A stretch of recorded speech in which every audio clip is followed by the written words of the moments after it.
இன்றைக்கி வந்து பார்த்திங்கன்னா என்னோடய ஆல் டைம் ஃபேவரட்டான மசால் வடை குழம்பு வந்து எப்படி பண்ணலான்னு தான் பார்க்க போகிறோம். அது வந்து முக்கியமாக இந்த வடை குழம்பு வந்து வச்ச உடனே சாப்பிட்றக்கூடாதுங்க. ஒரு 2 மணி நேரம் அதை அப்படியே வந்து விட்டுறோம். அந்த குழம்புல வந்து அந்த வடை வந்து அப்படியே ஊறி நல்லா ஜூஸியாக வந்து இருக்கும். அப்படியே நல்லா சூடாக வடைச்சி சாப்பாடில் போட்டு பிசைஞ்சு சாப்பிடும்போது அவ்வளோ அல்டிமேட்டாக வந்து இருக்கும். சொல்லும் போது எனக்கு வந்து எச்சில் வந்து ஊற ஆரம்பிச்சிட்டு வாங்க வந்து இப்போ எப்படி பண்ணலான்னு பார்க்கலாம். அதுக்கு கடலைப்பருப்பை வந்து ஒரு 4 ஹவர்ஸ் வந்து நல்லா வந்து ஊற வச்சுக்கோங்க. அதுக்கப்புறமா ஒரு ஜாரில் நல்லா தண்ணி இல்லாமல் கடலைப்பருப்பு மட்டும் வடிகட்டி வந்து சேர்த்துக்கோங்க. ஒரு 1/4 ஸ்பூன் அளவுக்கு வந்து சோம்பு, ஒரு 1/4 ஸ்பூனுக்கு வந்து ஜீரகம், காரத்துக்கு ஏற்ப மிளகாய், ஒரு சின்ன துண்டு இஞ்சி இதெல்லாம் சேர்த்துட்டு நல்லா தண்ணி விடாமல் நல்லா கொரப்பாக வந்து இந்த மாதிரி அரைச்சி வந்து எடுத்துக்கோங்க. இந்த அரைச்ச இந்த பருப்பு கூட வந்து பார்த்திங்கன்னா ஒரு பெரிய வெங்காயத்தை நல்லா குட்டி குட்டியாக சாப் பண்ணி வச்சுருக்கேன். அதை வந்து சேர்த்துக்கலாம். கூடவே கொத்தமல்லி தழை, கருவேப்பிலை அதையும் கொஞ்சம் சேர்த்துக்கோங்க.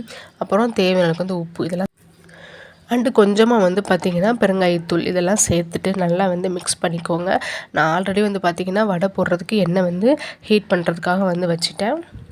பாருங்கள் நல்லா இந்த மாதிரி பிசைஞ்சாச்சு. இப்போ வந்து இந்த குழம்புக்கு ஒரு பேஸ்ட் வந்து அரைக்கணும். எண்ணெய் ஹீட் ஆகிற கேப்பில் வந்து அந்த பேஸ்ட் வந்து அரைச்சி எடுத்துகிட்டு வந்துடலாம். அதுக்கு வந்து தேங்காய் ஒரு 1/4 ஸ்பூனுக்கு வந்து சோம்பு, 2 ஸ்பூனுக்கு வந்து பொட்டுக்கடலை வந்து போட்டுட்டு இது கூட கொஞ்சம் தண்ணி விட்டு நல்லா வந்து விழுதாக வந்து அரைச்சி வந்து எடுத்துக்கணும்.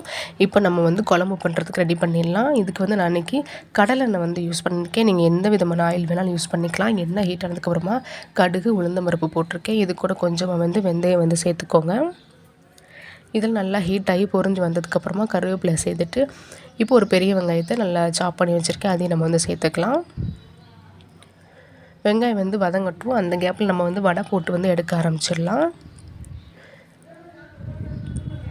இந்த மாதிரி நல்லா சின்ன சின்ன ஷேப்பில் வந்து தட்டி போட்டுக்கோங்க. 2 பக்கம் நல்லா வெந்ததுக்கப்புறம் எடுத்துக்கலாம். நான் வந்து வடை போடுற கேப்பில் வந்து பார்த்திங்கன்னா தக்காளி ஆட் பண்ணி நல்லா வந்து வதங்கி வந்துருச்சு. இந்த கேப்பில் மசாலா வந்து ஆட் பண்ணிக்கலாம்.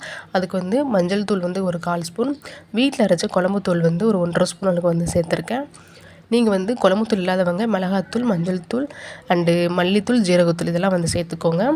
கொஞ்சம் பெருங்காயத்தூள் சேர்த்துட்டு நல்லா கலந்துட்டு இப்போ வந்து ஒரு சின்ன நெல்லிக்காய் சைஸில் வந்து புளி வந்து ஊற வச்சுருக்கேன். அந்த புளித்தண்ணியை வந்து நல்லா கரைச்சி இதில் வந்து சேர்த்துக்கலாம். தண்ணி சேர்த்துட்டு நல்லா கலந்துக்கோங்க. இப்போ வந்து அந்த புளி அண்டு மசாலாவோட பச்சை வாசனை வந்து போகணும். பாருங்கள் அந்த புளி மசாலாவோட பச்சை வாசனை போனதுக்கப்புறம் அந்த எண்ணெய் நல்லா பிரிஞ்சு வந்திருக்கு.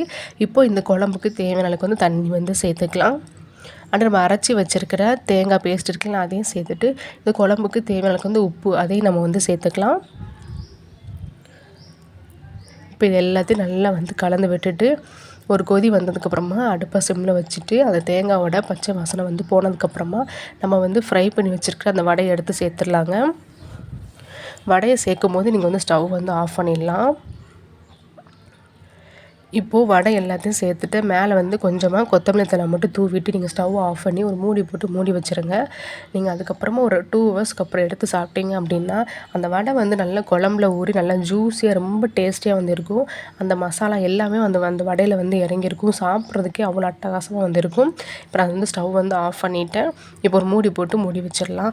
அவ்வளோதான். அந்த நான்வெஜ்ஜுக்கு ஈக்குவலாக வந்து இந்த வடை குழம்பு வந்து இருக்கும். நான்வெஜ் சாப்பிடாதவங்க இந்த மாதிரி வாரத்தில் ஒரு 2 டைம்ஸ் இந்த வடை குழம்பு சாப்பிட்டீங்க அப்படின்னா உங்களுக்கு நான்வெஜ் சாப்பிட்ட அந்த ஃபீல் வந்து கிடைக்கும். பாருங்கள் ஒரு 2 ஹவர்ஸ்க்கு அப்புறம் வடை வந்து எவ்வளோ சூப்பராக வந்து நல்லா ஊறி இருக்குது அப்படின்ட்டு. இப்போ நல்லா சூடாக வடித்த சாதத்தில் நீங்கள் இதை போட்டு பிசைஞ்சு சாப்பிட்டு பாருங்கள்.